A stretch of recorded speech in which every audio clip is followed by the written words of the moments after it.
Welcome back and congratulations! You have succeeded 50% because you've taken the first step to grab an opportunity whenever it arises. Please maintain this attitude because it is vital in order to succeed in the stock market. Have your notes ready as I'm about to share some valuable information in value investing to set your foundation right. Let's start with the basics. One of the most important aspects is to understand the difference between price and value. So what is price and value? Price is equals the amount you pay, and the value is the benefit or profit or whatever that you get. Well, you see, many stock market investors buying based on intuition and emotion rather than facts and logic. This is like buying a mysterious product or gift without knowing its true value of what's inside. So let me give you an example. If I were to sell you two different types of items. Now the first item is an envelope with something inside it for $5. However, you do not know what the content is. And the second item I'm about to sell you is $10 for $5. So, which one would you choose? Well, it is obvious that the second choice is the best option. It is because you know the price that you are paying for and the exact value that you are gonna get. And the value is what we call intrinsic value. Would you love to know the intrinsic value of each company listed in the stock market exchange? By knowing the intrinsic value of a company, then you can compare the current price of the stock with its intrinsic value to see if you can actually make a profit from buying. Well, we all know that the stock market is volatile and the prices go up and down like a roller coaster every day depending on the emotion of the buyers and sellers, and as well as other factors such as news and economy. However, regardless of the roller coaster prices, a strong and competitive company will never be affected by the volatility of the market. Well, let's take Walt Disney for an instance. If, and I say if as this is not really happening right now, if Walt Disney's share price has gone down 50%, so next is, will the ticket price to Disneyland naturally slash to half of its price because of the stock market value? Will Mickey Mouse fans stop buying their products and merchandise? And lastly, will families stop watching the next Disney release movie? Think about it again. Well, as you know, the brand and the intrinsic value of the company is so strong that the business will not stop regardless of the share price fluctuation. Disney is not gonna sell you half the price of Disneyland tickets unless they decided to give you a VIP promotion. So if Disney shares has gone down 5%, what will I do is I will buy a whole lot bundle because the price is way below its business intrinsic value. Got that? Besides Walt Disney, there are many other types of companies listed in the stock market exchange in various different countries that has quite a similar great intrinsic value with good buying opportunity. In the following lecture, I shall share with you 3 simple steps that allows you to identify such great companies and place it under your watch list. Why do we need to invest? Isn't adequate savings be sufficient if you start early? Well, let me explain. Well, when population of the earth start increasing, technology and lifestyle continues to develop. And then competition and scarcity of resources begins to kick in. Hence, the demand for goods and services eventually will rise. This is what we call the inflation effect. Just imagine that a decent cup of coffee can cost about 50 cents back in the early 80s, which you could buy in any restaurants, and I remember that my dad couldn't afford to have it every day as it is considered as a luxury. However, as of today, Starbucks coffee costs about $10 for a venti size, and it seems to be a common beverage that everyone is drinking daily. Well, comparing the inflation and lifestyle demand, that's come to almost 1,000 times increase. Well, to be exact, about 890% increment in cost of living. Let's compare with another item. Back in the early 80s, anyone would be able to buy a standard bungalow for a price of about $97,000 in the city. Comparing the year of 2018, a single-story bungalow may cost up to about $789,000, perhaps even a couple of miles away from the city. Now, the same inflation and asset rises applies to many other areas such as goods and services, automotive, mobile devices and communication, etc. etc. However, if you compare the salary wages back in the early 80s and today, based on the average index monthly earnings, a typical executive income only increases about 239%. That's 4 times lesser compared to the rise of inflation and the standards of living. The value of a dollar today will not be the same after 30 years later. Placing your money in just a mere savings, it's like putting your hard-earned money under the bed. You won't be able to afford many things after 30 years in the future. So how do we resolve this problem? There are many investment vehicles that rise together with the wave of inflation, and these vehicles will continuously increase its value over time. And stock market or shares is one of them, because you are investing in a business by owning a small fraction of the company's share. So the strategy for financial freedom is to place your hard-earned money on one of these vehicles, allowing them to bring your wealth to rise faster and higher than the inflation rate. As Buffett mentioned, a great investment is all about beating the inflation. So let's start with a quick analysis on how much do you need to retire at the age of 65.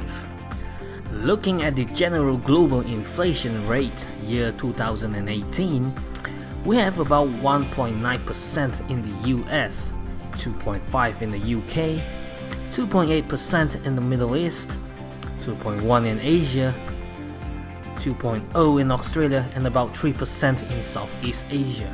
By averaging them out, I would say that the average global inflation rate is about 2.5%. In most of our life cycle, we spend the first 23 years on education. Then we will graduate and start a career from the age of 23 all the way to about age of 65. That's about 42 years of earning income. Let's just assume we all retire at the age of 65 and our lifespan is up to 85. Then we have 20 years of retirement without income. Let's just assume we all retire at the age of 65 and our lifespan is up to 85. Then we have 20 years of retirement without income. So let's see how much do you need to save depending on the age that you are at right now. Assuming you would love to enjoy an income equivalent to $5,000 a month as of today in the future at the age of 65. If your age right now is in the early 20s and 30s, you need to have about 5.7 million when you reach the age of 65 in order to enjoy an income equivalent to $5,000 a month as of today in the future. You need 3.7 million for those of us who are at the age between 30s and 40s. And if you reach the age of 40 and 50, you need 3.1 million. And finally, if you are at the age of 50 and above, you probably need about 2.6 million right now before you reach the age of 65. This calculation is solely based on the global inflation rate, assuming that you only need about $5,000 worth of income a month in the future. If you need about $10,000 a month, simply just multiply the amount you need to save by 2 or vice versa. So based on your current saving, will you be able to save between 2.6 to 5.7 million when you reach the age of 65? Welcome back. In this lecture, I shall summarize the important steps to identify great companies to be placed under the watch list so that you can start observe and be ever ready to invest when the price is right. A great performing companies of all time shall be able to fulfill these 3 criteria or elements. By knowing these 3 important elements shall allow us to understand and succeed in value investing. And these 3 elements is what I call 3G. The first G, which is the most important aspect that we must take into account, is known as the great business model. There are various different varieties of business and industry. Each has its own unique way of serving the market as well as making money. A company that has a good design of their business model in the right industry shall continuously make a significant amount of profit by catering their products or services to the public like no other. So how do you know if a company has a great business model? All you need to do is ask yourself 2 questions related to the first G. The first is, how does a company make money? Always invest in companies that you can easily understand. And the second question for the first G is, will this business last for the next 10 years? Always have our logic caps on and sanity check whenever we evaluate a company. Let's take an example. Company A claims to have harvested cryptocurrency for a couple of years and managed to create its own marketplace to trade coins, making its first $1 billion. Versus Company B. Company B has been supplying electricity and energy to major household development in several countries for almost 15 years and currently expanding to Middle East on solar green energy development. Comparing Company A and Company B, which is the company fulfills the 2 questions relates to the first G? And how does Company A makes money compares to Company B, and what are the chances that they will last for the next 10 years? Take a look around. You can start realize that there are many products and services exist to serve our daily lives. From groceries, automobiles, electricity, food and beverages, as well as building, construction and development, etc. etc. These great companies has been right under our nose all this time, providing the best value for money that we eventually pay less attention and taken for granted. So it's time to open our eyes and see these values at a different angle. Instead of relying on hot tips and rumors on companies that you never heard of or business that you do not understand, it is best to start investing on something that you are familiar with. This is known as investing within your circle of familiarity. The second G stands for good management. Although talented employees are important, as they are like the structure of the engine of the ship, however, it is the top management that directs the ship to its desired destination like a captain. So the first question for the second G is, who are the majority shareholders? Let's start with the CEO. One question to ask ourselves is he or she the co-founder of the company like Richard Branson of Virgin or Mark Zuckerberg of Facebook? This is important as most co-founders possess an extraordinary vision and talent that directs the company and grow it to a whole new different level every year, constantly creating new unique selling point and protects it like no other. Besides the CEO, we also need to know who are the board of directors. Do these major shareholders has unique experience, reputation, or capabilities to complement each other's strengths and weaknesses, including the CEO? The second question to the second G is, what is the top management past experience? Are any of these board of directors has the capability to represent the CEO during his absence? All this information can be obtained by taking time googling the company's webpage or read financial websites such as the Wall Street Journal.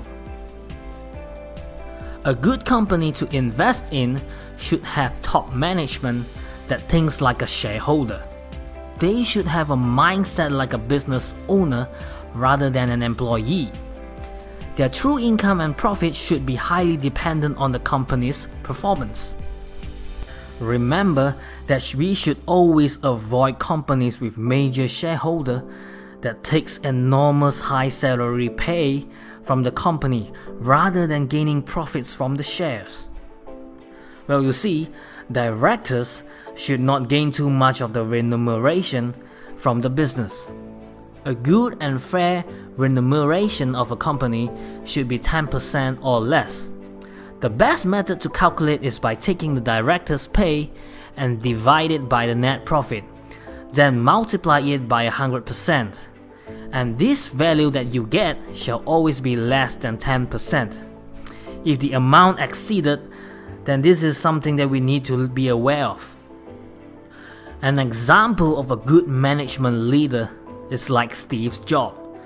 His pay is just $1, and his true income comes from the performance of the company and the shares. Last and not least, integrity is one of the most important aspects of a good company management. They always should be honest about the issues of the company and willing to admit their mistakes. A good company to invest in shall also have the capabilities to retain great talents and continue to nurture them. They should always take responsibility to make tough decisions during bad times and give a clear picture of what the company is going through. All these information can be obtained through attending the annual general meeting as well as press conference release on the news. And the final G stands for growth of the company. It is important to check and ensure that the company shall make consistent profit over the 5 to 10 years period, without too much fluctuation on the business cash flow as well as earning per share. Next, we also need to check the company's capability to balance between how much they are earning versus how much they owe every year. Well, this is because the true gains isn't just looking at sales revenue. Rather, it's how much they can earn, deduct by how much they owe or the cost to operate, and that equals to the true profit. So now, it's your turn to do yourself a favor by starting a spreadsheet and list down your favorite companies at the far left corner. Next, divide the columns and split them into 3. The first column should be known as business model, and the next is management, following by cash flow. If this company passes all 3 criteria, then place them into your stock market watch list. If you think these companies has passes the criteria, just put a tick on it. And if company doesn't passes the criteria, you put a cross. Well, remember, this has to be in sequence. You must start with business model, following by management, and then finally cash flow. If the company doesn't passes the first criteria, you can immediately discard it from the watch list. Once you have a list of great companies under your watch list, so what's next? Hold on to your horses, guys. Don't make any hasty decision about buying just yet. The final piece of puzzle is to know what is the true intrinsic value of the company. Calculating the intrinsic value of the company allows you to know the true value of what it's really worth. If the current price is higher than its intrinsic value, then it's not worth to buy just yet. It shall stay and remain in your watch list for further observation. Well, thanks to the volatility of the market as well as financial crisis, there will be times that price will fall below the intrinsic value. That is the right moment to start buying in stocks. And at the long run, we are very confident that the price will eventually be appreciated. Well guys, I hope you have enjoyed this introduction of the course.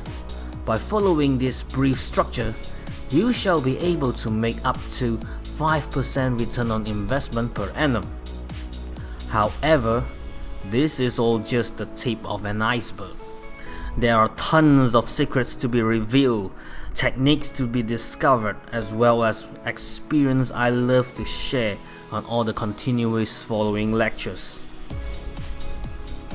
If you sign up for the course, I will assure you that you can generate up to 25% return on investment per annum or even more, allowing you to accelerate your journey to financial freedom. This course is able to train you to discover hundreds of potential companies which was right under your nose all this time in just 5 minutes. I will also provide a clear and concise explanation on how to conduct a qualitative analysis on any companies, allowing you to master the art of understanding the intangible as well as tangible values of a business like an entrepreneur. We are an investor, not an accountant.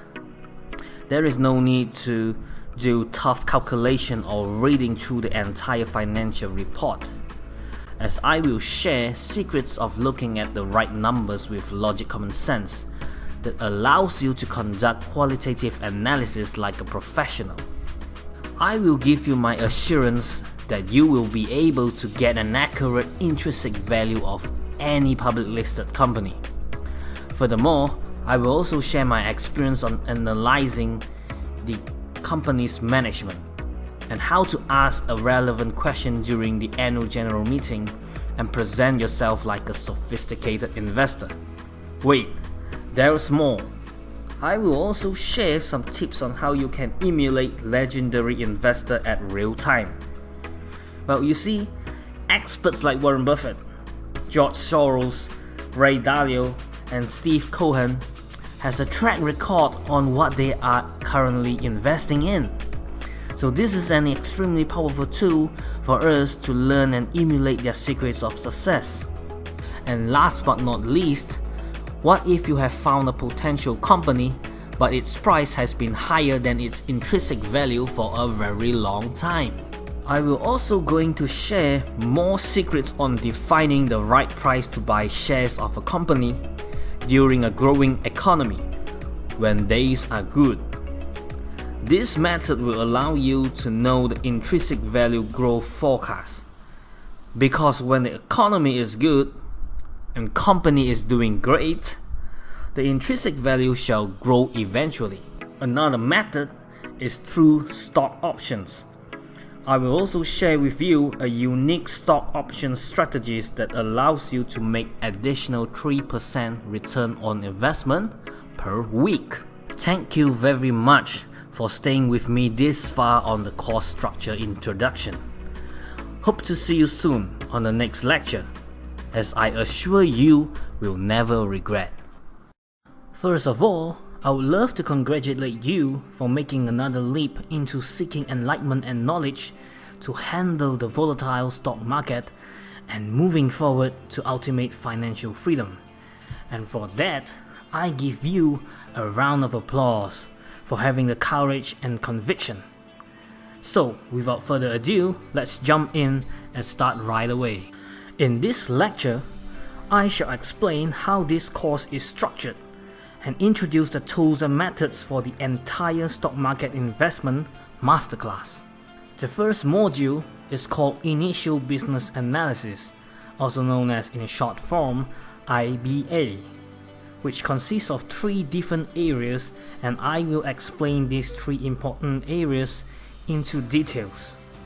The first criteria is known as UCA, stands for Unique Competitive Advantage, as I shall reveal the skills to identify what makes a company or their product so successful and special, what makes them stand out from the competition, as well as what drives the company to grow and thrive in the next 10 years.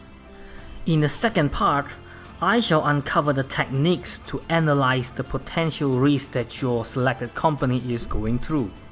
And in the third part, I shall highlight and show you the strategies to analyze a company's financial health without needing to read through the entire financial annual reports year after year.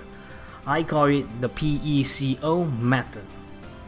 And with these 3 sections, you shall be able to start business model evaluation scoring and rate your target favorite companies accurately.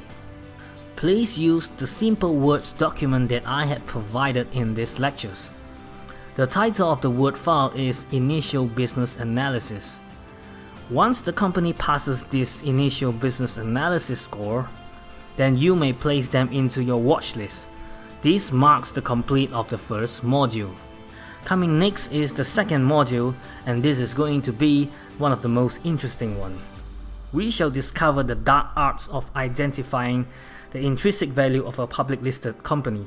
In this way, you can recognize if the company is a growth stock or an investment with a great dividend payout. With this kind of skill, you shall know how much a business truly worth and what is the right price to buy. Well, students, things shall be getting even more interesting as I shall uncover the mysteries of investing in stock options. In this lecture, we shall understand what put and call option is in details and how to use them to maximize our investment portfolio. This is one of the methods that will allow you to gain up to 25% return on investment per annum or even more, depending on individual selections of stock options. Dear fellow students, I shall also share some basic fundamentals on how to read graph and what are the important areas that we need to focus on. Besides, I shall also reveal one of my personal favorites. In this course shall include a unique bonus technique that I has discovered myself on how to emulate and copy the portfolio of Warren Buffett and many other well-known stock market investors such as Ray Dalio and George Soros in real time. These will give us an idea what a champion-winning stock portfolio should be like. And finally, I shall provide a guideline to help you develop a portfolio of your own, giving yourself a clear view of which stock to buy, hold, and finally, when to sell. Here's my first advice, and I will continue to repeat this advice along the way. For every time you pick a stock, do ensure you go through the entire sequence without skipping the steps. This can be very risky as you can lose money. Please ensure you go through the IBA before moving forward to define the intrinsic value. And make sure you get the intrinsic value correct before moving forward into options. Try out some games and exercise in between each lectures, as it will provide you a better understanding and clarification. Take it slow, take a break in between lectures, and this may be a lot to digest, and I promise you it's a value beyond what you pay for. Take a deep breath, clear your mind before moving on. See you in the next lecture. The number one most important thing in stock market investing, above any other techniques, is to understand the business. Before we even embark into a company financial report, calculate intrinsic value, or look into sophisticated analysis, we must know one thing. We must know how does the company makes money. And believe me, if you can't explain how the company makes profit in just one sentence, then you have a problem, or should I say, that company has a problem. And we should never invest in business that we do not understand. It all depends on the circle of familiarity of each individual. Well, you see, the circle of familiarity for a doctor or an engineer will be totally different from a housewife. Therefore, each individual will have a different investment portfolio based on their unique circle of familiarity and expertise. For example, James is an engineer in an oil and gas company. He could understand the financial report and business situation of an oil and gas industry compared to a doctor. Sophia, on the other hand, is a housewife who have better insight of consumer products, knowing its quality, pricing and popularity compared to James and the doctor. So it is vital to only invest in companies within your circle of familiarity. One way to increase your circle of familiarity is to expand your network of friends, getting to know different inside news from various industries. It is vital to read reports, understand the business and its financial situation before investing your hard-earned money. So, always do your homework. Once you understand how the business works, the next thing is to ensure how long can the business last. Will it last for the next 5 or 10 years? Will the business be more valuable after 5 to 10 years from now? One method to answer these questions is to look into the business unique competitive advantage, also known as UCA. UCA can be subdivided into 5 different categories. Number 1, intangible assets. Number 2, low cost advantage. Number 3, network reaction, followed on by loyalty latch, and finally niche king. A good company to invest in should have at least one strong UCA in order to stay ahead in the game.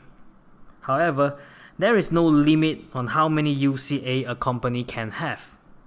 Let's go through each of these unique competitive advantage in details. The first type of UCA is known as intangible assets. Companies that build a reputable brand all over the years, or they own a license, patent, or some kind of trademark that is almost impossible to be replicated or disrupted. These are the companies that has a strong asset without a physical appearance that is almost never aged through time. They have the power to price their products without losing its market share to any of the direct or indirect competitors. Examples of such company are like Walt Disney and Adidas. Let's talk about Walt Disney a little more. That company created animated icon characters that grew together with almost every childhood in the world. It has built a formidable reputation and brand that represents happiness and family. Every children products or merchandise with a logo of a mouse can sell 3 times higher of its original price. Its business has magically works all around the globe in many countries. The brand of the mouse is an intangible asset that does not have a physical appearance and never age through time. Look closely and you know that the business will continue to thrive for many years to come. Adidas started out in providing performance solutions to sports athletes in footwear and apparels. Their key formula of success is to provide the same level of quality and performance to general public sport enthusiasts. You see, any ordinary sportsman who uses Adidas products can improve their performance and be closer to their favorite celebrity athletes. Over the years, Adidas never stops innovation and production to solve the needs of various sports athletes. The three-stripe company brand may not always win in marketing strategies, but they will sure remind their competitors and customers that they know how to create champions in sports. Before proceeding to the next UCA, please put a pause on this video and see if you can come up with 2 companies that has similar intangible assets as their UCA, unique competitive advantage. The second type of UCA is having the low cost advantage. That means the ability to drive down the costs to offer lower price on their products and services with better quality and value. These companies normally deals in a mass and huge quantity scale, playing the volume game in a mass production environment. The more quantities they can produce, the lower cost of their products and services would be. Adding up to their competitiveness, these companies are required to be operating in high efficiency. That could mean continuous innovation on their processes to eliminate yield loss, cut costs and improve product quality. or even implementing technologies and automation to reduce manpower and increase its productivity, or simply moving their factories to lower currency countries with cheaper, better labors. Examples of companies are like Nestle and Dollar Tree. Now, put this video on a pause and it's your turn to try figure out two companies that has the similar low cost advantage as their UCA. Moving on to the third type of UCA is known as network reaction. These are the companies that has viral effect capabilities that allow their business to grow exponentially by leveraging on word of mouth, networking, and big data. For each customer they gain, will eventually influence them to spread the word out within his or her circle of friends, and so forth. Examples of such companies are like Facebook and Google. These two companies started out with a handful of loyalty users. As these users continue to utilize their services, more data is generated. Facebook and Google will then use this data and analyze to develop smarter algorithms, continuously improving their services, hence attracting more new users exponentially. This circle of viral network effect will continue to grow bigger and bigger. This is what we call network reaction UCA. Again, pause this video and think about two companies that has the similar network reaction as their UCA. The fourth unique competitive advantage is known as loyalty latch. Loyalty latch characteristics has a unique business model that latches their customers from ever switching to other products or service providers. So for example, Adobe fortified its unique competitive advantage by offering discounted price or free services to college and university with its software such as Photoshop. So most design students will latch onto Adobe Photoshop during their early educational years. Due to these reasons, companies has to purchase the software license at full price for business purposes in order to be productive, because students that they hire are using Adobe Photoshop. Switching to other software requires to retrain their design staff back from square one, which costs loads of money and time. As of today, the Adobe Photoshop software has been widely used in the industry. Do you have any thoughts in your mind of two companies that has the similar UCA? Well, write it down before going on. The final UCA, last but not least, is called the niche king. These are the companies that monopoly high profitable but limited in market size businesses. The market is so niche that competitors will not have interest or incentive to enter, making these companies one of the only available in the industry. Two example companies are like BAE Systems and CSX Corporation. BAE Systems is a British multinational defense, security and aerospace company, which then expands to US and Europe. As military businesses is a very political sensitive industry, competitors will have a very hard time convincing government and other political parties to enter the market, as they may possess national security threats and maybe other political issues. This UCA will be the most trickiest of all. By the end of this lecture, try your best to think of two companies that has the similar niche king as their unique competitive advantage. Congratulations, you have completed the first section of picking the right stock strategies. Following up next is to understand and analyze the potential business risk, which is a very important criteria to be taken into account, so stay tuned. In the previous lecture, we look at the good stuff that the company or business has, their unique competitive advantage, the strength that keeps them surviving and grow. In this lecture, we shall have to also reconsider the bad stuff that may happen to any company or businesses. Hence, we need to analyze what are the potential risks that a company is going through each day. The types of risk can be categorized into 4 different parts. The first risk is known as the law and regulation risk. Second is price sensitive risk, followed on by third, important person risk, and fourth, technology development risk. Each company may have subjected to one or more risks, depending on the type of business, situation, and how they run the company. Let's talk about the first risk, the law and regulation risk. Stocks that are subjected to law and regulatory risks are companies that deals business with the government, business that requires a license to operate, or companies with business that requires to oblige a certain policies and it's highly regulated by law or the government. Examples of companies subjected to law and regulation risk are those that deals with drugs, alcohol, tobaccos, gambling, military, etc., etc. The second type of risk is known as price-sensitive risk. These are the companies that are undergoing price war with the market competition.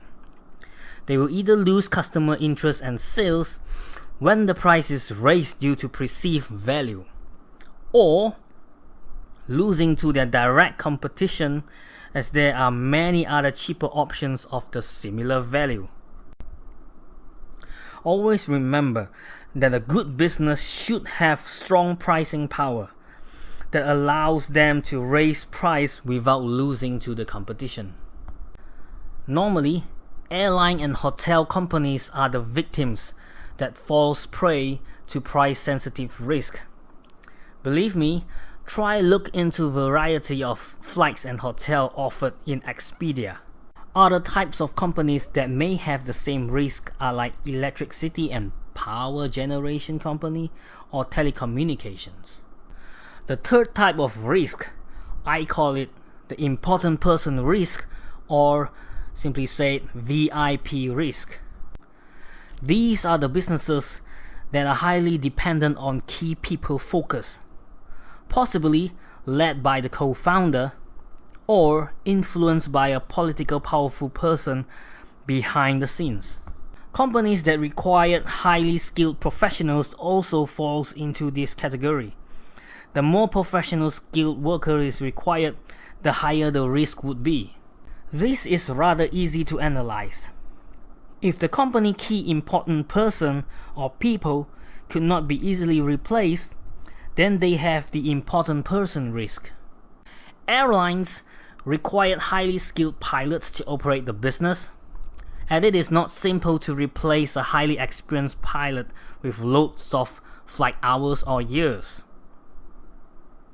The same risk applied to hospital that hires reputable doctors, such as neuron and brain surgeon or child specialist.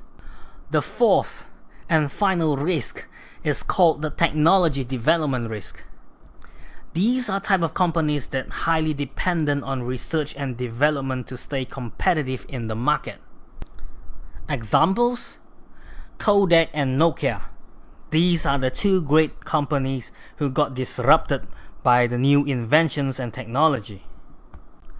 Kodak was too proud with their film photography, believing that this is the ultimate invention that will last forever.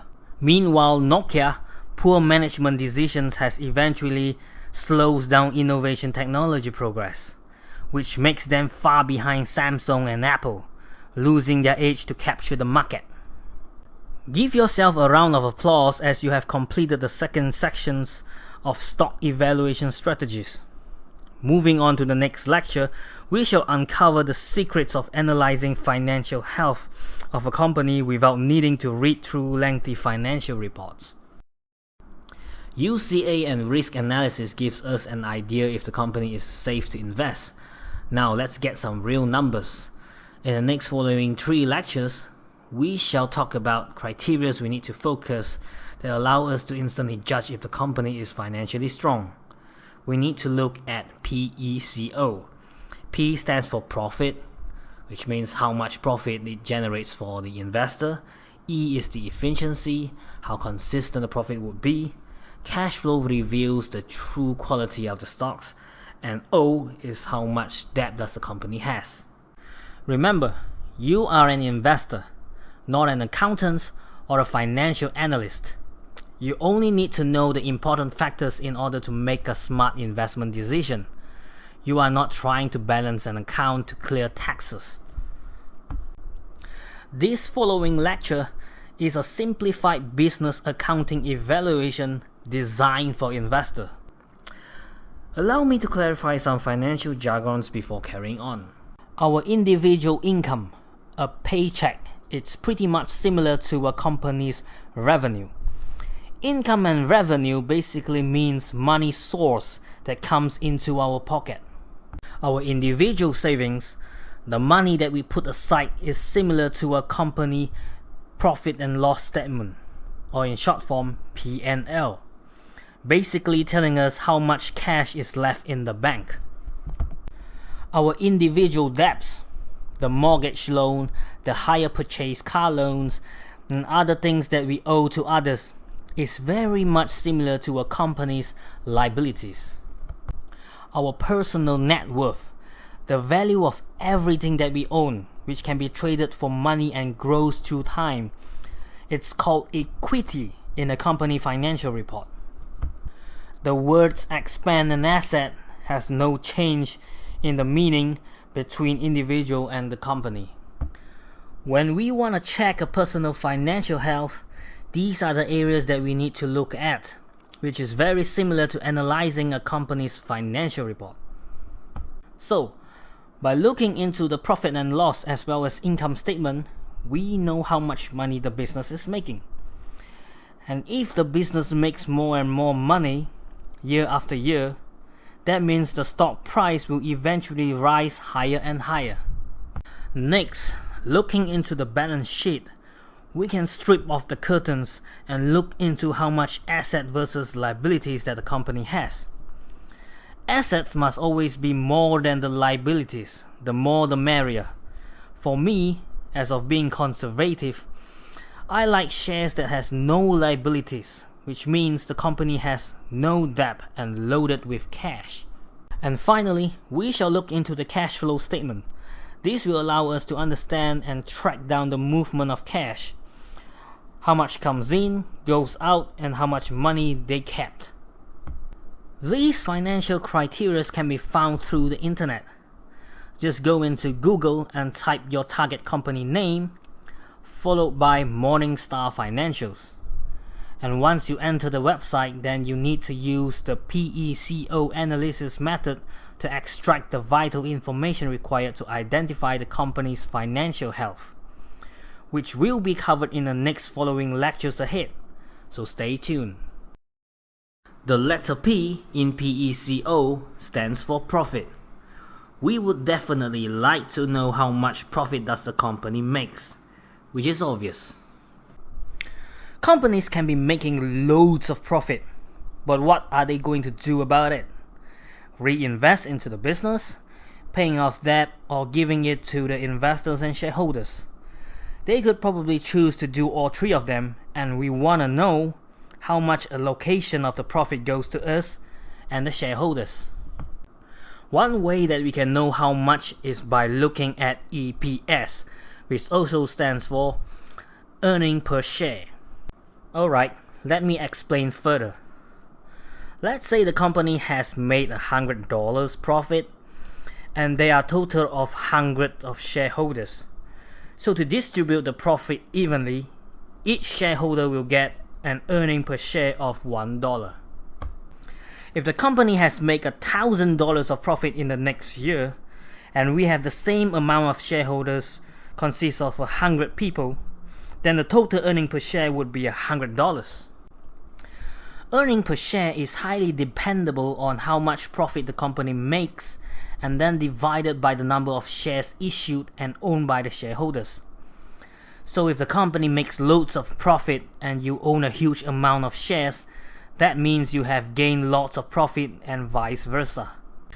Now here's the thing that most novice investors miss out, is that company may offer top performers or executive traders a bigger piece of a pie in the event if these guys manage to pull off their tricks and push the business in making greater profits.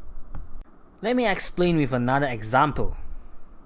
If a company makes $1,000 profit and promises to give a 20% of margin to the top performers as well as executive traders, which is about $200, then the remaining shall only be evenly distributed to public shareholders with a sum amount of $800. This is what we call diluted EPS, which is $800 divided by 100 shareholders, and the diluted EPS would be $8 per share. So, in conclusion, in order to know if the company is making good profit, we must look at diluted EPS. We must ensure that diluted EPS is consistent over the 5 to 10 years period and is growing slowly. Well, you see, the business always has good times and bad times. We just need to ensure that the diluted EPS is moving uptrend over 5 to 10 years of period. And if there is 1 or 2 years of the diluted EPS isn't doing well in the middle, we can pardon them as long as the correct value is continuously increasing. That sums the lecture sessions about the letter P. The letter E in PECO stands for effectiveness. We want to know how effective management uses companies' assets to generate profit. When a company makes a profit, it would be a top management decision to give out as dividend to shareholders or retain it as an equity, which means to be reinvested back into the business and increase its value. As an investor point of view, we want to know how good they are in generating profit through the past years using shareholders' equity. So, as an investor, all we need to know is that the return on equity ROE is preferred to be above 15%, and it has to be as consistent as possible over the past 5 to 10 years period. A standard company should have at least 10% ROE over the period of minimum 5 years. However, one of the richest stock market investor, Warren Buffett, requires all his stock to be a minimum of 15% over the past 10 years period. For information and additional knowledge, return on equity formula is actually equals to net profit subtracted by preference share dividends divided by total shareholder fund and multiplied by 100%. Most financial report has ROE calculated and ready and is expressed in percentage. The letter C in PECO stands for operating cash flow of the business. There's one old saying, if cash is king, then cash flow is like a god. When the business is making profit, we have to ensure that the company is able to collect the money. You see, not all businesses are in cash terms like Walmart and McDonald's, business that deals direct with consumer. Some businesses that deals with another business has a variety of payment terms, 30 days, 90 days, or even 120 days. These are the businesses that will provide the service first and then collect the money later based on the payment terms. Failure to do so, the company financial report shall have a negative operating cash flow, and that is something that we do not want. Cash flow statements are the hardest to manipulate, which is the perfect tool for investor to analyze a company financial health with no manipulative cover-ups from the accountants. It is vital to ensure that the company operating cash flow always stays positive throughout the 5 to 10 years period. Avoid investing companies that has negative operating cash flow unless you know there's a substantial reason behind it. Well, obviously, if the operating cash flow continues to grow uptrend, then you may have spotted an amazing company to reconsider in your investment portfolio. Well, provided if they pass all of the other criteria. Another small criteria that we need to look at is quality of earnings. Quality of earnings is the operating cash flow divided by the net profit, and the value has to be at least 0.8 and above. The final letter O in PECO stands for O, which also means how much debt does a company has. In order to look into the company's debt, the best way is to check the debt to equity ratio, which is the total debt of the company divided by the shareholders' equity.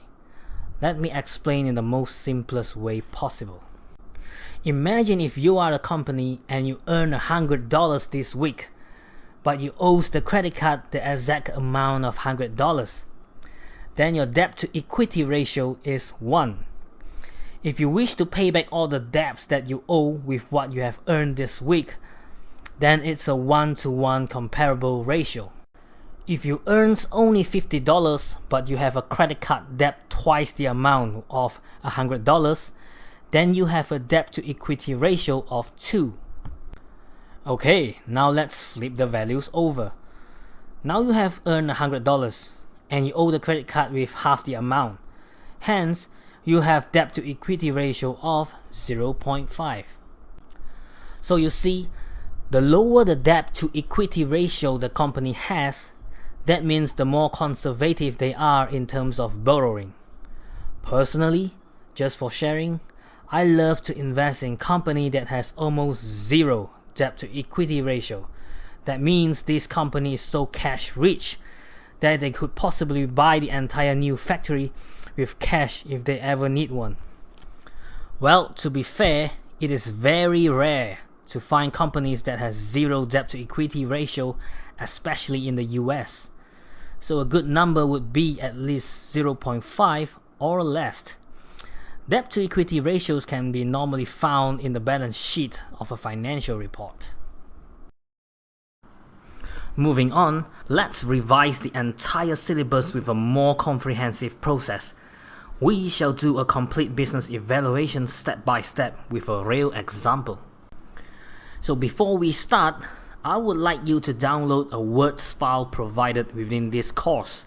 The file name is Business Evaluation Score. I suggest to have it print out and place it beside while we are going through this lecture. Let's pick a company that we all know to do an example business evaluation.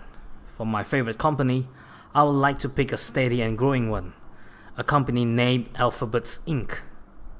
It is a company of Google and other subsidiaries. Alphabet Inc. was founded on October 2015 after restructuring Google Inc. So let's go through the entire syllabus step by step using the Words file as a guideline. Starting with the first section, we shall always begin with an important question, which is how does the company makes money? So how does Google makes money? Many years ago, I had been always using Google to search for inquiries. However, I do not know how does the company makes money. It seems like a mystery, as many of their services they provide are all free. It was when I started investing, then I began to ask this question. So how does this amazing company makes its profit? Google is an online advertising company. You see, unlike traditional advertising channels such as television, radio, or billboard advertisements, which announce its marketing campaign towards mass random public audience, Google directs its advertisement and marketing message towards targeted prospects who are already interested in the related topic, products, and services they have been searching for. This way, they gain far better chances of getting effective response and closing the sales. Whenever a user types in a search query, there will be advertisement links appear at the top page that are highly related to whatever the user is looking for, and charges the client whenever the link is clicked. Charges per click varies from $1 to $2. Some unique words may go up to nearly $100 per click, depending on how much traffic it can fetch. This is known as Google AdWords, which is 69.8% of major revenues, consists of approximately 52.4 billion revenue based on 2015 financial report. Advertisements may also appear at other websites, which is known as Google AdSense, covers about 20% of revenue amounting to 15 billion. The other revenues will come from marketing research, analyzing a huge pool, or should I say ocean of data to extract important information for sale. Google is experiencing 3.5 billion searches per day and 1.2 trillion per year worldwide. 45% of the searches and profits comes from the US, and the remaining 55% come from the rest of the world. And these numbers will continue to grow. On the second question, what is the type of UCA Google falls under? The answer would be network reaction, because the more traffic Google has, the more profit they will make. Well, the second type of UCA, which was starting to build up and getting strong traction, was intangible assets. Google has been evolving their services into our daily lives with Gmail, YouTube, Google Drive, Maps, Google Sheets, Slides, Calendar, etc., etc.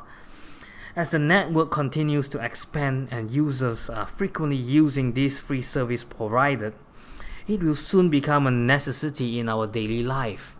Even the word Googling has become a verb in today's modern dictionary. If you have any queries, just Google it. Hence, this company has a multiple strong UCA. Let's use the Words document provided as a guideline. Question 1 gives us a clear understanding and logic behind how a company works. Based on question 2, we can get the first score towards business evaluation. So if the company you evaluate has no UCA, then the score is 0.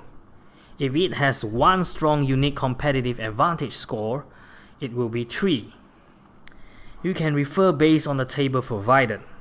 So for Google, the UCA score is 4, as it has network effect and intangible assets, 2 strong unique competitive advantage. The second part of the business model evaluation is to look into the possible risk that the company is challenging with. For high risk, we shall score it 0. For low risk, we shall score it 0.5. Let's see. Google isn't subjected to any strict law or regulations that controls the entire business, nor they are working directly for the government. Therefore, let's give it a score of 0.5. Analyzing the price sensitivity part, the pay-per-click AdWords pricing is based on the popularity and the demand of the users. If a particular word is in high demand, increasing the price will not lose or affect the customer. Instead, it may encourage the customer to bid even more. Another 0.5 points is given. As for the important person risk assessment, Google requires talented employees to continuously grow the business.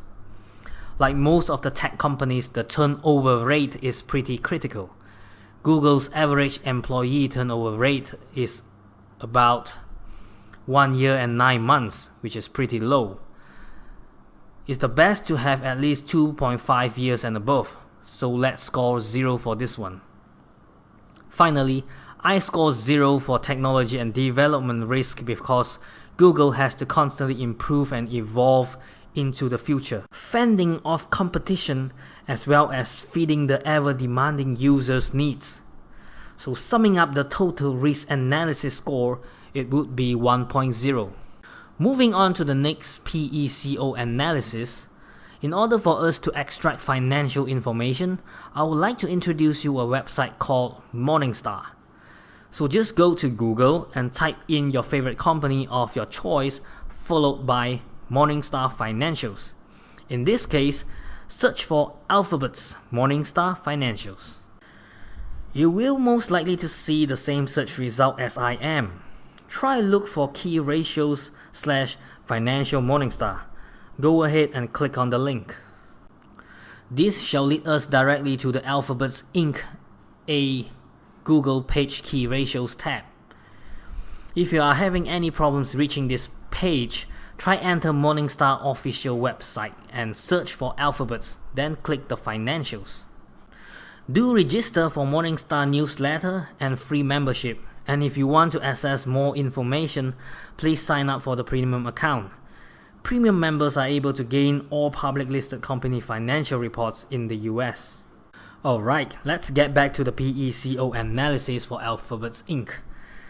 The letter P stands for profit, and the criteria is to ensure that the diluted EPS shall always be consistent over 5 to 10 years period, and even better, continuously increasing. Looking at the numbers, you can see that Google earning per share has been consistent and increased slowly from 2009 to 2016.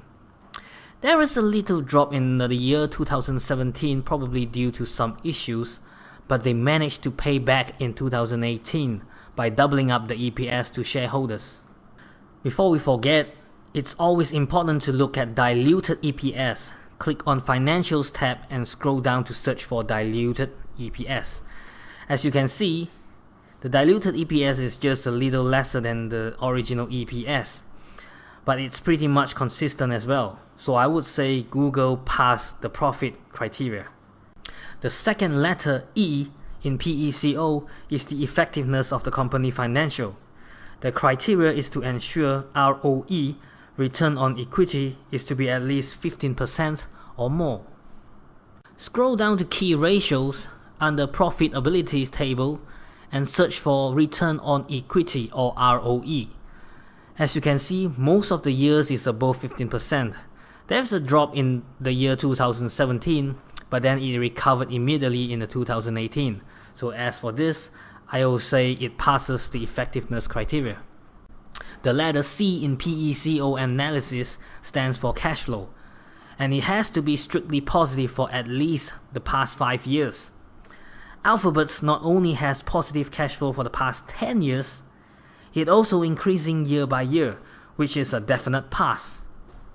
Please do a double check on the quality of earnings by sum of operating cash flow divided by net income, and it has to be above 0.8. Well, I have done the calculation for quality of earnings, which was not shown in this lecture, and Google passes them with flying colors, so I would say Google passes the C criteria. And finally, last but not least, under the key ratio section, select the financial health tab. We shall be looking into how much the company owes. Therefore, the criteria should be debt to equity has to be maximum of 0.5 and below. The lower, the better. Scroll over and you shall see that Google has very little debt over the years. After all, it's a digital business and it's way below 0.1. So it's a final pass for the O criteria. So basically, if the company passes one of these criteria, they will gain 1 point. If one of these criteria fail, and there is no point will be awarded. In this case, Alphabet or Google has passes all 4 PECO criteria. Therefore, a total of 4 points will be awarded. Let's add up all the points to get the final business evaluation score. Google's UCA score gets a total of 4 points. Google's risk analysis has a total of 1 point, and the PECO financial analysis gets all 4 points. By adding all the points up, the total amount of Google business evaluation is 9.0 over 10. So how does this business score works? Okay, company with a total business evaluation score of 7 points and above can then only be reconsidered as safe to invest, and you can start placing them into your watch list. Anything that scores below 7 shall be eliminated. Congratulations, this marks the complete of the first IBA section. Now you should be able to evaluate any companies around the world and be able to identify between the good stocks and the bad stocks. In the next following lecture, we shall define a company's intrinsic value of how much it actually worth, so that you know which price to start entering. Besides signing up premium membership for Morningstar, I would also love to refer another application called WealthPark. WealthPark extracts its data from Capital.io and it will be updated within every 24 hours. Users has the access to 24 different market exchanges worldwide, which only costs about $3.56 a day. It's very easy to use, accurate and safe, as lots of hassle to evaluate stocks. Welcome back! At this point of time, perhaps you have picked a bundle of favorite companies to be placed under your watch list. And remember that these companies has to be having a business evaluation score of at least 7 and above. Selecting a poor business will result in losing money when the market plunges down, and it can be really painful. Please bear in mind that anything can happen in the stock market, so I urge you to ensure you pick a good company following the business evaluation method and scoring. Intrinsic value can be calculated based on several approaches, and it highly depends on the investor's target goal. In this course, I shall introduce the two most common target goals that most investors used, including Benjamin Graham and Warren Buffett. The first approach is known as the dividend discount model. In layman terms, it means what is the best price to buy in order to get the percentage dividend that you desire. If you wish to get more return per annum, then the price to buy has to be lower and lower. Such example companies that best falls into these categories are like Coca-Cola and Walmart, which I will explain further in the following lectures. The second approach is what I call the growth approach model. These are companies that are fast growing and the cash flow beats the inflation by far. Therefore, their share price is highly appreciated by investors and the price goes up year by year. Examples of such companies are like Nestle and Adobe. So, without further ado, let's start off with the dividend approach model, also known as DAM. When you get a good result after applying DAM analysis compared to other approach, then this company is most likely to be a dividend stock company. And dividend stocks is a defensive investment as their stock prices hardly fluctuates over the year, yet it provides good dividend payout. Just like a fully matured healthy apple tree, which consistently bear fruits as a form of return on investment. After studying the world's inflation, I would say that a good dividend payout has to be at least 5% and above. Obviously, the more the merrier. Anything lesser than 5 will not be worth or it will be risky. The formula to calculate dividend is to obtain the dividend given out of a particular year divided by its current share price, then multiply by 100 if you want to obtain the results in percentage. To know what is the preferred share price to buy, all we need to do is plug in your desired return on investment value right here and place in the latest dividend per share value right here.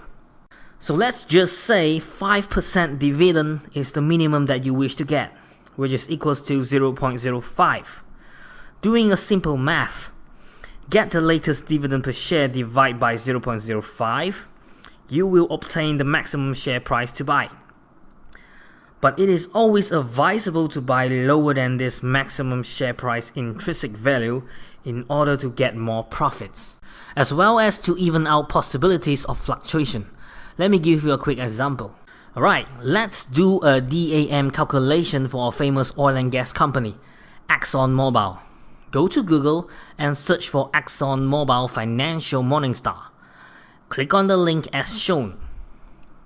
On the Key Ratios tab, under Financial List, look into the dividend line.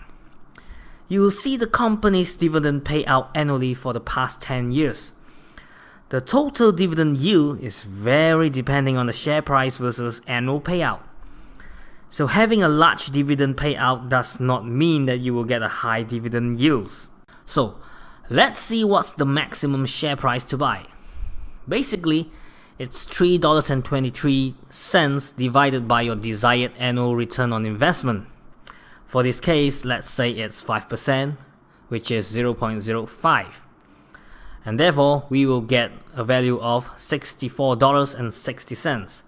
Now, this is the intrinsic value of the company share using the DAM approach.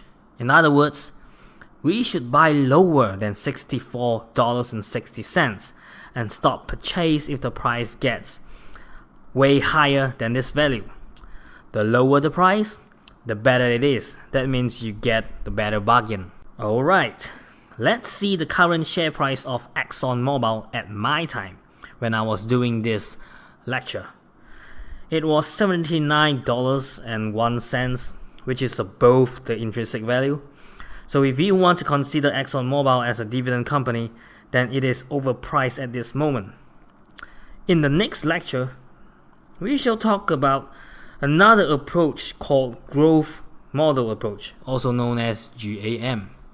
Well, DAM is a very basic and safe way to define intrinsic value based on the dividend approach. There is another method to gain better forecast for the future dividend payout, which is not covered in this course. It is known as the discounted dividend model. So do provide a good review and recommendation at the end of this course, and I shall reconsider to add in more modules based on the demand and feedback. Following on, we shall be looking into growth approach model, in short GAM. These are the stocks that has the potential to grow bigger than its current size over the long years. If the business grows bigger, and so is the share price.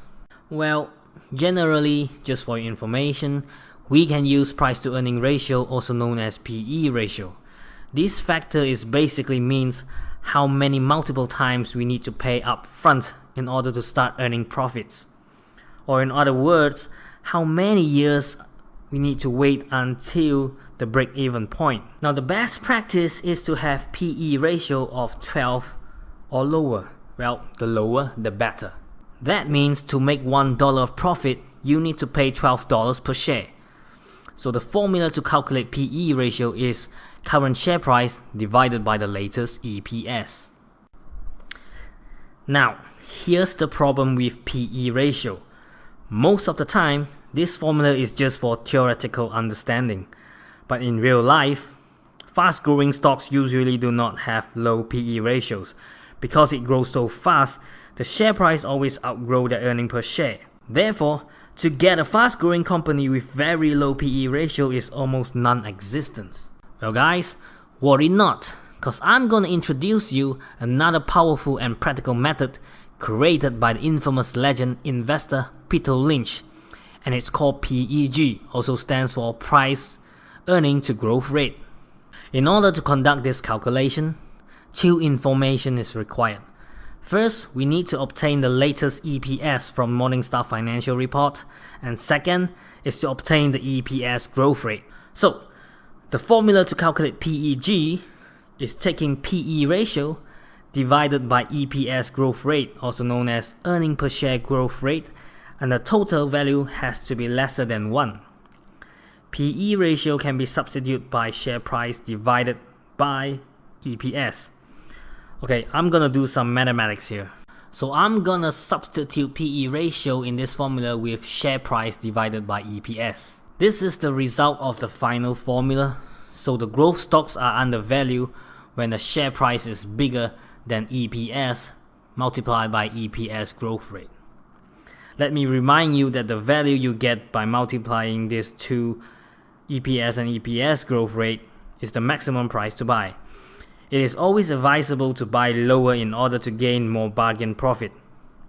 Let's do an example on a company called Adobe. Go to Google and search for Adobe Morningstar Financials. Click on the highlighted link as shown. You should be able to view the same screen as I do. Under the Key Ratios tab, beneath the Financial sections there, you could see the EPS from the year 2009 to 2018. Next, extract the latest value under TTM, which is 5.39 at my case. Then, under the Key Ratio sections, select the Growth tab. This area shows the growth characteristics of the company through the past year's performance. Please scroll down towards the EPS percentage growth rate and highlight the latest EPS year average values. You have 3 years, 5 years, and 10 years. So among these 3-year values between 3, 5, and 10, take the ones that is the lowest in order to be conservative. Some of the optimists will pick the higher values, which this is very subjective based on the individual capability to take risk. I mean, if you have lots of extra cash to lose, I won't stop you, but it's best to play safe and be as conservative as possible. In fact, the value should not exceed 35. For example, if 3 types of EPS growth rate exceed 35, just take the maximum as 35 and not more than that. For my case right now, it's 12.58. So to calculate the maximum price to buy is to take 12.58 and multiply by 5.39, and the total value you get is $67.80. Let's go back to Google and search for the current Adobe share price. For my time, when I'm looking at this, it's $279.64. In other words, that's 4 times the intrinsic value we just calculated. Therefore, it's overpriced. Let's wait when the price drops at some point of the time and start looking for other opportunities now. This summarizes the GAM lecture. This GAM technique is based on the past history of success metrics. If you wish to learn more sophisticated future forecasts, known as discounted cash flow model, do give a good review, ratings and feedback at the end of the course. Please share how I can improve this course, or just simply write "I want to learn more," as I shall add in more updates based on the student demands. Following on, we shall be looking into Growth Approach Model, in short GAM. These are the stocks that has the potential to grow bigger than its current size over the long years. If the business grows bigger, and so is the share price. Well, generally, just for your information, we can use price to earning ratio, also known as PE ratio. This factor is basically means how many multiple times we need to pay up front in order to start earning profits. Or in other words, how many years we need to wait until the break-even point. Now the best practice is to have PE ratio of 12 or lower. Well, the lower the better. That means to make $1 of profit, you need to pay $12 per share. So the formula to calculate PE ratio is current share price divided by the latest EPS. Now, here's the problem with PE ratio. Most of the time, this formula is just for theoretical understanding. But in real life, fast-growing stocks usually do not have low PE ratios. Because it grows so fast, the share price always outgrows their earning per share. Therefore, to get a fast-growing company with very low PE ratio is almost non-existent. Well guys, worry not, cause I'm gonna introduce you another powerful and practical method created by the infamous legend investor Peter Lynch, and it's called PEG, also stands for Price Earning to Growth Rate. In order to conduct this calculation, 2 information is required. First, we need to obtain the latest EPS from Morningstar Financial Report, and second is to obtain the EPS growth rate. So, the formula to calculate PEG is taking PE ratio divided by EPS growth rate, also known as earning per share growth rate, and the total value has to be lesser than 1. PE ratio can be substituted by share price divided by EPS. Okay, I'm gonna do some mathematics here. So I'm gonna substitute PE ratio in this formula with share price divided by EPS. This is the result of the final formula. So the growth stocks are undervalued when the share price is bigger than EPS multiplied by EPS growth rate. Let me remind you that the value you get by multiplying these two EPS and EPS growth rate is the maximum price to buy. It is always advisable to buy lower in order to gain more bargain profit. Let's do an example on a company called Adobe. Go to Google and search for Adobe Morningstar Financials. Click on the highlighted link as shown. You should be able to view the same screen as I do. Under the Key Ratios tab, beneath the Financial sections there, you could see the EPS from the year 2009 to 2018. Next, extract the latest value under TTM, which is 5.39 at my case. Then, under the Key Ratio sections, select the Growth tab. This area shows the growth characteristics of the company through the past year's performance. Please scroll down towards the EPS percentage growth rate and highlight the latest EPS year average values. You have 3 years, 5 years, and 10 years. So among these 3-year values between 3, 5, and 10, take the ones that is the lowest in order to be conservative. Some of the optimists will pick the higher values, which this is very subjective based on the individual capability to take risk. I mean, if you have lots of extra cash to lose, I won't stop you, but it's best to play safe and be as conservative as possible. In fact, the value should not exceed 35. For example, if 3 types of EPS growth rate exceed 35, just take the maximum as 35 and not more than that. For my case right now, it's 12.58. So to calculate the maximum price to buy is to take 12.58 and multiply by 5.39, and the total value you get is $67.80. Let's go back to Google and search for the current Adobe share price. For my time, when I'm looking at this, it's $279.64. In other words, that's 4 times the intrinsic value we just calculated. Therefore, it's overpriced. Let's wait when the price drops at some point of the time and start looking for other opportunities now. This summarizes the GAM lecture. This GAM technique is based on the past history of success metrics. If you wish to learn more sophisticated future forecasts, known as discounted cash flow model, do give a good review, ratings, and feedback at the end of the course. Please share how I can improve this course, or just simply write "I want to learn more," as I shall add in more updates based on the student demands.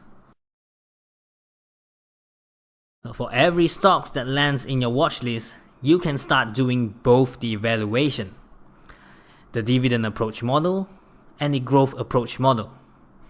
Each different calculation will provide the investor a better understanding of the company's performance, whether it does well on dividend or price appreciation.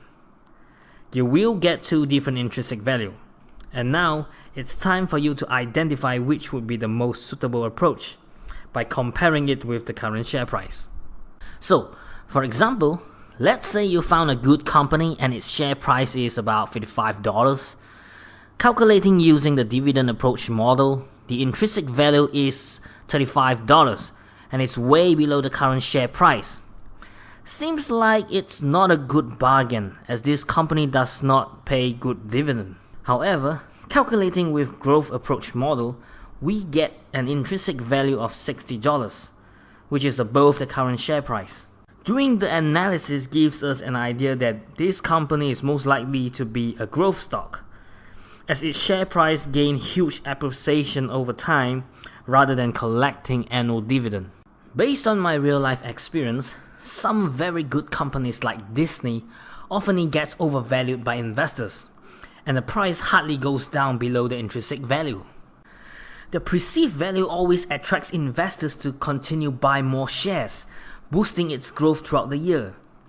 If you have observed such company in your watch list, you can start using another method to evaluate to see if it's worth taking the risk. Please bear in mind that this method only works for strong blue chips companies that grow steadily and you have been observing for some time, perhaps a year. This simple method is called price to earning relative, also known as PER. So here's what you need to do. Browse through 5 to 10 years of historical PE ratio of the company. PE ratio formula is given in the previous lecture. Look out for the lowest PE ratio versus the highest PE ratio over the past years.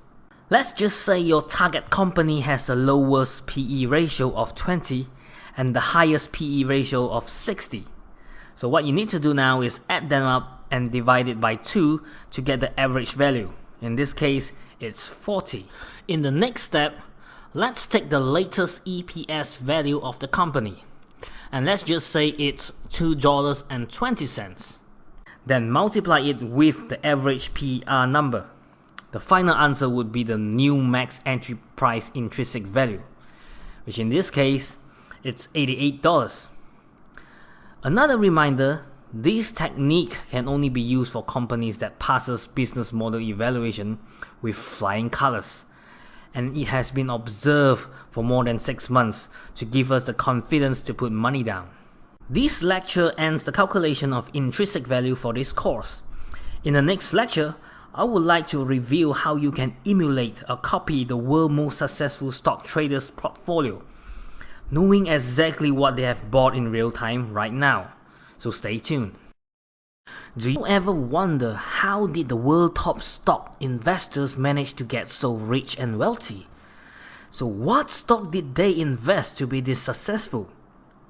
In this lecture, I would like to share with you a website that allows us to view what kind of stocks did these famous investors such as Warren Buffett, George Soros and Ray Dalio own in their portfolio. Introducing Guru Focus. So log into www.gurufocus.com and sign up as a new member for free. Once completed, you shall be able to view its main page as shown on the screen. At the top left corner of the search bar, you can start looking for famous investors that you know. These legends are known as gurus here. Select latest guru picks if you do not have any idea which gurus to look for. Let's try search for Warren Buffett for a start.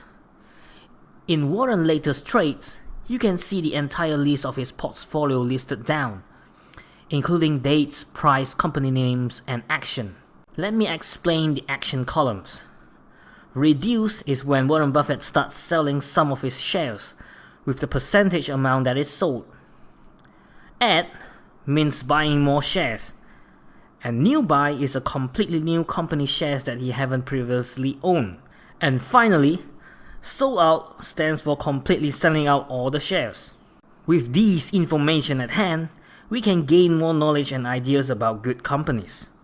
Give you a tip, if you want to outperform Warren Buffett, just buy it at a lower price compared to his. Most successful stock investors are bargain hunters rather than traders. I have made a simple comparison between Benjamin Graham, the father of value investing, and Warren Buffett, the great value investor. They both are very particular on growth of the company as well as depth. They are also very picky and demanding when it comes to the share price and intrinsic value. Both gurus are bargain hunters. Therefore, learning from them, we should lay our money down only for the best bargain price and never go in for value that does not reach your target goal.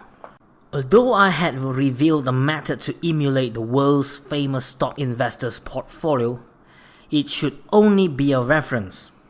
Always do your own study, calculation and evaluation.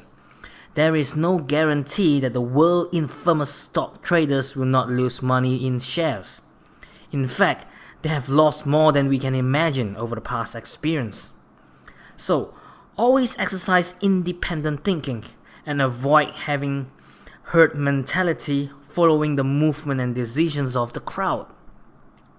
We must learn why we succeed as much as why we fail during this investment journey in order to fully master our own destiny towards financial success.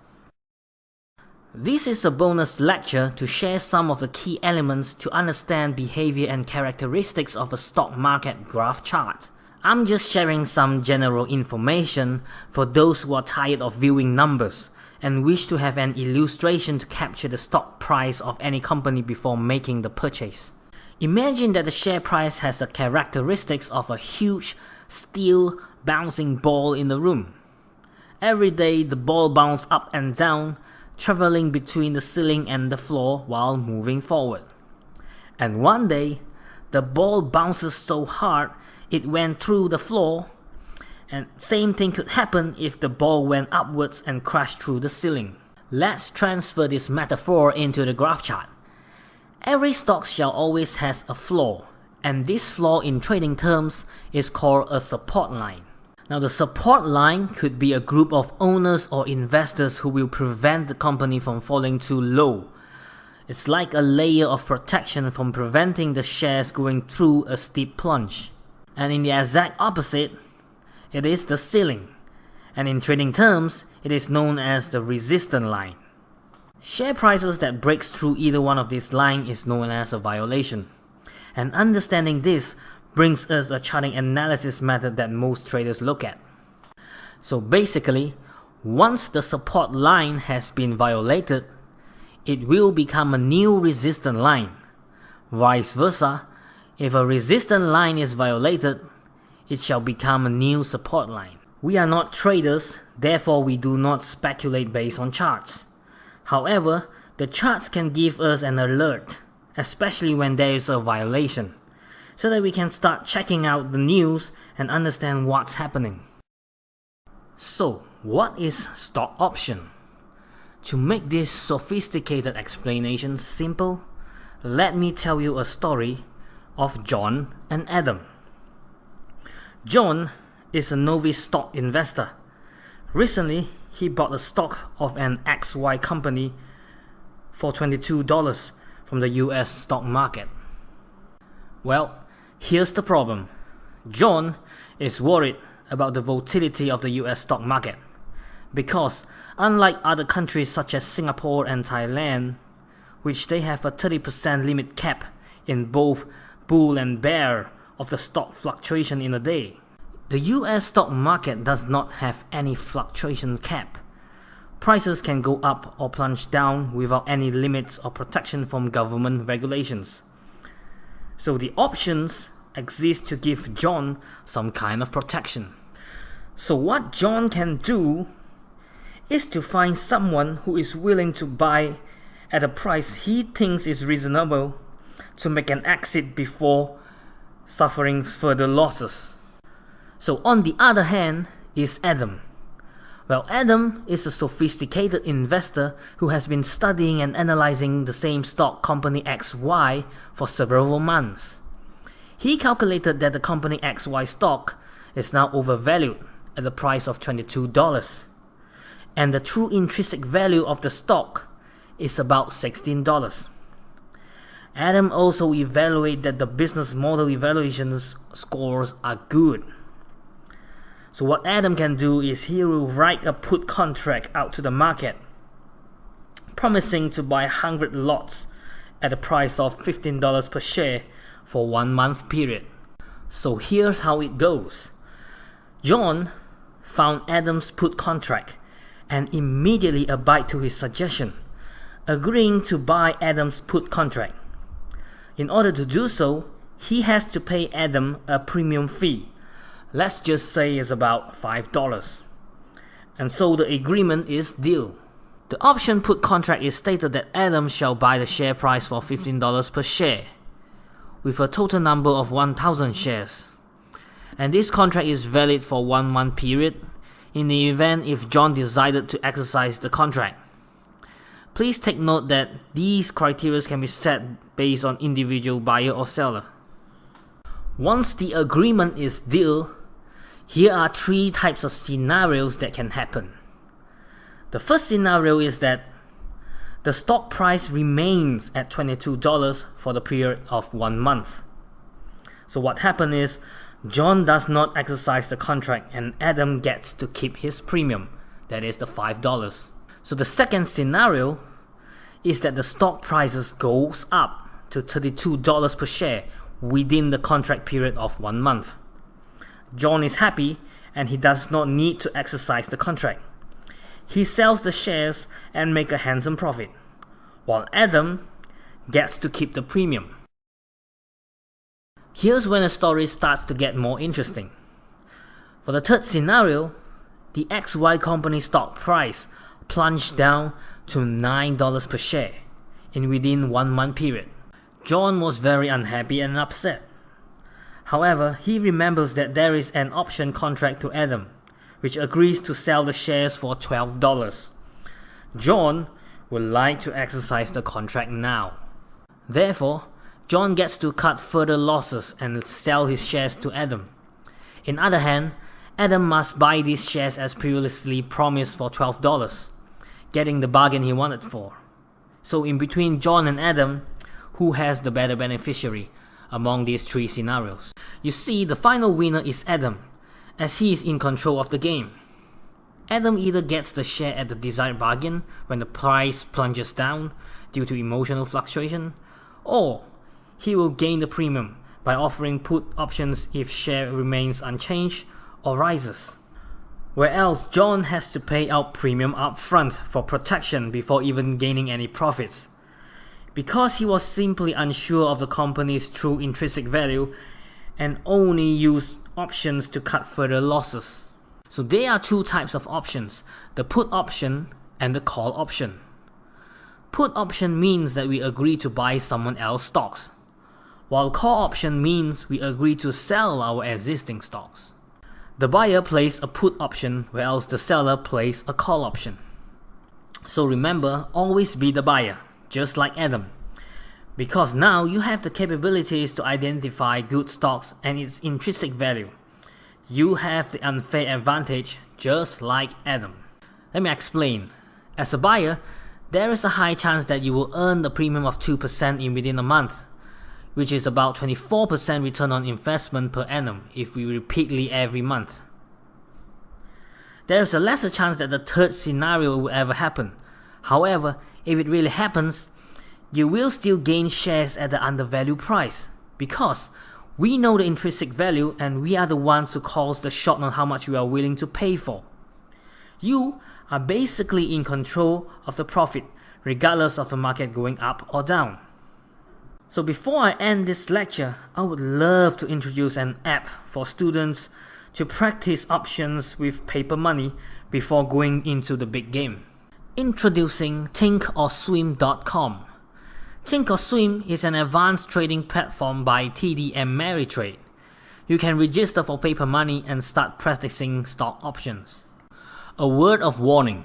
Remember, only trade with options when you have sufficient funds to fulfill the promise. Failure to do so will subject to serious consequences. Coming to a nearly final chapter of the course, you know how to pick and buy a good stock. So in this lecture, we shall learn about when do you sell your stocks. There are 3 reasons to start selling. Reason number 1, the business' unique competitive advantage has been degrading. The reason number 2 is to sell because you have found a better investment opportunity. Reason number 3 is that you have achieved your desired returns. As an investor, we should know what stocks we are buying and how well these companies are doing in the market against the competition. That's why it is so important to invest in within our own circle of familiarity. Whenever you realize that the business is starting to lose its UCA, it's time to review and perform the business model evaluation again, redefining based on the lessons you have learned. Prepare to start selling your stocks when the business model evaluation score has dropped below 7. Reason number 2 to sell your existing stock is because you have found a better return on investment opportunity. So you have found a higher business model evaluation score, which are within your circle of familiarity, and the price was below its intrinsic value. So it's time to switch for the better options. And the final reason you want to sell your stocks is because you have reached the desired return on investment. Now, this is the most trickiest part as it can be very subjective. Both growth stocks and dividend stocks has 2 different methods to identify the right timing for exits. It is important to stay focused and not be greedy. As for growth stock, we can use Peter Lynch PEG method to define if the stocks are still undervalued or overvalued. As for dividend stocks, we shall use the dividend achieved versus the share price appreciation. So, when do you sell your growth stocks? We can use a simple formula. By taking the latest PE ratio divided by the latest EPS growth rate in percentage. The time to sell your stocks should be around 50% more than the value of 1. If your PEG value is less than 1, the stock is undervalued. If the answer you obtain get equals to 1, then the stock is still fairly priced. However, if the value you obtain is more than 1, that means the stock is overvalued. The timing to sell your dividend stocks is when you have achieved your target return on investment and the dividend yield is now overvalued. Let's take an example. You bought a share in the first year with a price of $7.50. And the last payout dividend was about 45 cents. 45 cents divided by $7.50 would give you a 6% return on investment per annum. But on the 6th year, this share price has gone up to an abnormal rise of $20, with the latest payout dividend of only 56 cents.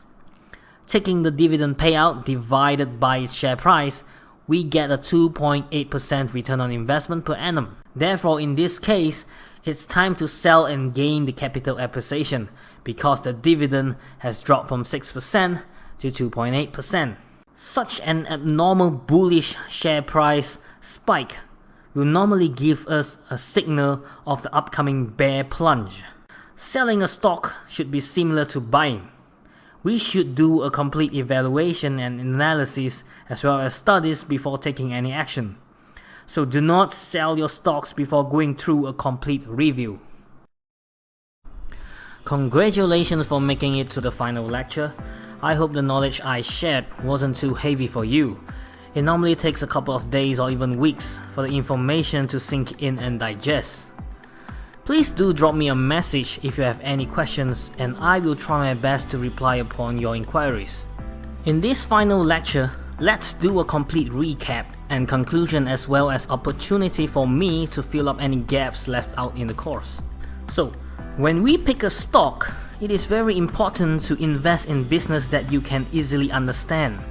Companies with business that falls in within your circle of familiarity or expertise. This way, you should be able to easily answer the following question. Question number 1. How does the company make money? And the next question is, will the business last and grow for the next 5 to 10 years, and why? You should be able to answer it in one simple sentence, or else it will be risky to invest. And once the question is answered with confidence, then we can start looking at the unique competitive advantage, also known as UCA. Next, we can start categorizing which UCA does the company falls under. If the company has more than one UCA, as well as strength. Then give it a score based on the table chart in the Words document provided.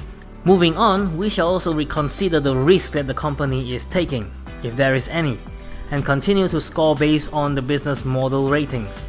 Once the risk is analyzed, following on is to start digging into the company's financial with either Morningstar or WealthPark using the PECO method. In PECO analysis, P stands for profit, and we need to ensure that the diluted EPS is always consistent or even better, slowly growing over the past 5 to 10 years. E stands for effectiveness, by ensuring that the ROE, also known as return on equity, has to be 15% or more throughout the past 5 to 10 years. The letter C is the cash flow of the company. The operating cash flow has to be positive at all times. Please do a double check on the quality of earnings, and it has to always be 0.8 or more. And finally, the letter O stands for OWE. We need to ensure that the company is conservative in borrowing with debt to equity lesser than 0.5. Adding up all the scores, you should get at least 7 and above in order to place that company under your watch list. The next step is to calculate the intrinsic value of the company, a price tag that calls its true value. Once we know its true price, then we should start hunting for bargain. Just like how we shop at the mall and in the fish market, trying to get the lowest price possible compared to its daily normal pricing. The two methods to define intrinsic value that was taught in this course is dividend approach model and growth approach model.